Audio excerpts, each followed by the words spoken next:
Hey friends, it is finally warm enough here in mid-Michigan and sunny enough to get outside and get some garden prep done. I feel like I'm so far behind this year, but we're spending a good afternoon doing stuff outside. So it is mid-April, just about the middle of April here in mid-Michigan, and so we are about a month out from our last frost date. I have my garlic that I planted last October, and that had been it until last weekend. I had a few days where it wasn't raining and could get out and plant my first row of peas. Hopefully they will be a climbing kind of peas and we'll get a good harvest this year. My husband is out there raking leaves, and I want to show you what my big project is to get done today. So my two GreenStalk towers had been sitting here over winter against the house. I just flipped over the top reservoir to kind of shelter it a little bit, and it was up against the house, and it's time to pull them apart, see what needs more dirt and some compost, and stack them back up again so that they are all ready to go. I actually bought another one. This is actually the leaf variety, which the pockets are a little bit shorter. So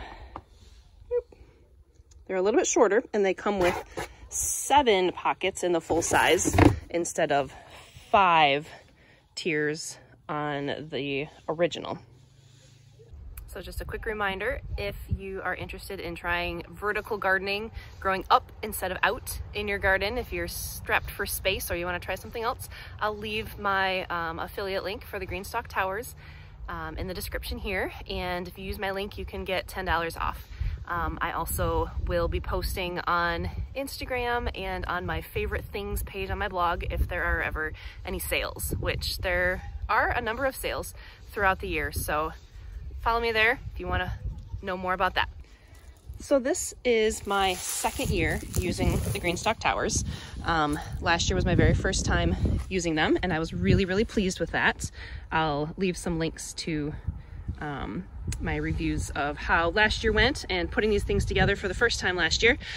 But they need a little bit of a refresher before I want to plant in them. So the dirt actually is pretty decent in here. There isn't, I picked out a few spots of like some mossiness.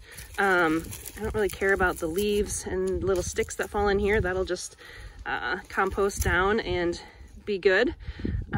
But I do want to give them a little bit of a refresh, and if nothing else, aerate the soil a little bit. So I have this beautiful compost. This past summer and fall and winter was my first time making compost, and I'm really pleased with how that turned out. I grabbed that from the compost bins back by the chicken coop, and what I'm doing is filling my new leaf tiers halfway with this compost, and then this was one that I've already done. I'm taking half of the potting soil from one of the old levels and topping off the new one, so that then I can put some fresh compost to fill off these ones, and everything will pretty much end up being about half compost and half of last year's potting mix. Nope, out, out, out, out. Don't want you in here right now. Oh, go, no, go on, out, out, all the way out, go, out. Thank you. Don't need you scratching up my good stuff. So a little tip, if you get these mover bases that have this drainage spout, it comes with this little black stopper, which is actually meant to stopper the end of your drainage tube if you didn't want the water to always drain, but it fits decently well over the top of this, so that I don't have to worry so much as I put the dirt in there. There won't be dirt going all over through the hole and making a mess in the bottom of whatever tier I'm working on. So I know it won't turn out perfectly because the leaf tiers are shorter than the originals, like I said. And I have 2 original towers, which would mean I have 10 tiers, and the new leaf tier has 7 tiers. But also, one of these tipped over last summer, and we had a really big windstorm and it tipped over and we lost quite a bit of dirt out of one of those. The plants pretty much all survived, which was good, but so that'll probably end up being just about the right amount of dirt to fill all 3 of these towers then, I suppose. We'll see. Once your tier is all the way full up to the line, to the top of the line as you can, we put this little guy on here and make sure that those little holes line up with the pockets, because that's where the water fills here, drains out of there into those pockets.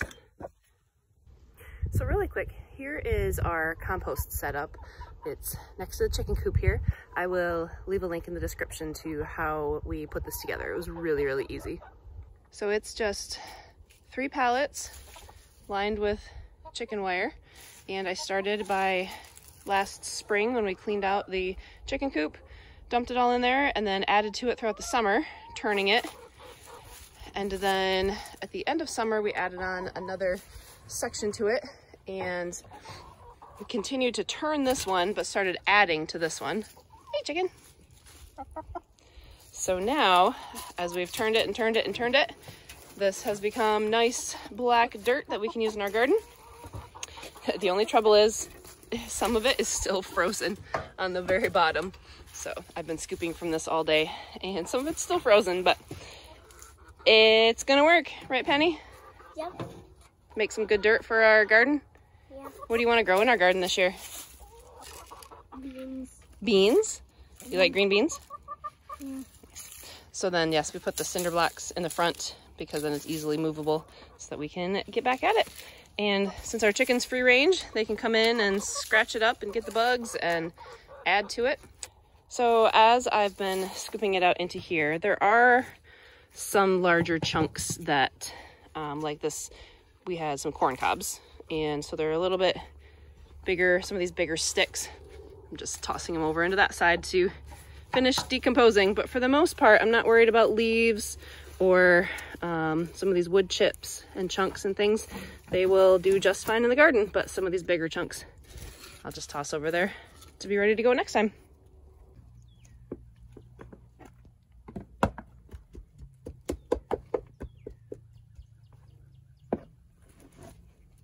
All right, we did it. We got all 3 towers set up and ready to go. I have an original 5-tier, a 7-tier leaf, and another original 5-tier, all ready to go. But I'm done for today. I will plant something in them another day, maybe tomorrow. It's supposed to still be decent tomorrow. So I'll admit, I'm not entirely sure what I'm planting in them yet. I've had on my to-do list since January to make my garden plans. Yeah, I haven't done a very good job of planning this year, but I do know that I want to have 1 tower, probably the leaf, because it has more pockets in it, to be just lettuces, spinach, salad greens, that sort of thing. And I plan to plant 1 tier, and then 2 weeks later plant another tier, and then 2 weeks later plant another tier, so that we can have salad greens all throughout the summer and not all be ready at the same time. So I do know I have that plan. There's hopefully going to be carrots, maybe broccoli, herbs. I've considered doing a tower of strawberries too, but we'll see. I don't know, I need to figure it out. But I have some plant starts. Where are they? Going back there, I've got tomatoes, my bell peppers, and broccoli that are started. And so gardening 2022 is on the way. Quick update, next day. I planted my greens in the bottom row of my leaf tower. And in a couple weeks, I'll do another row and we'll have greens all summer long, hopefully. Yay! Follow along hit subscribe if you want to see how things turn out this year with my vertical gardening efforts in my small space here. So thanks for being here today. Have a good one.